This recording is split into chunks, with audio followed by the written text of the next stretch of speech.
এখনো ফিরে এসে ছোবল মারার জন্য ফ্যাসিবাদী শক্তি ও তাদের দোসররা ফনা তুলছে বলে মন্তব্য করেন বিএনপির সিনিয়র যুগ্ম মহাসচিব রুহুল কবির রিজভী।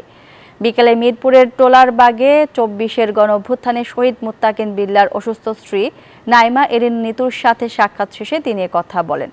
তিনি বলেন, সাইবার সুরক্ষা অধ্যাদেশের নামে অন্তর্বর্তী সরকার ফ্যাসিবাদী আমলের কালা কানুন ফিরিয়ে আনছে, যা জনগণের মত প্রকাশের অধিকারকে হরণ করবে। এ সময় তিনি অবিলম্বে এই অধ্যাদেশ বাতিলের দাবি জানান। তিনি আরও বলেন, শহীদের রক্ত বৃথা যেতে পারে না, তাই তারেক রহমান শহীদ মুত্তাকিন বিল্লাহর পরিবারের পাশে দাঁড়িয়েছেন। দুঃসময় এখনো কাটেনি, দুঃসময় আমাদেরকে আরো অতিক্রম করতে হবে। সেই পরাজিত দোসররা নানাভাবেই তাদের বিষাক্ত ফনা তুলছে এবং ছোবল মারার চেষ্টা করছে।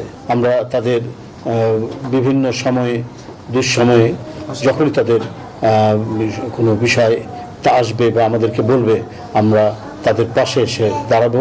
আমরা বিএনপি পরিবার তাদের পাশে এসে দাঁড়াবো। বান্ডেল থাকলে প্রতি সেনমানিতে টাকা বাঁচবে। বিকাশ সেনমানি বান্ডিল কিনে জিতুন প্রতি লেনদেনে।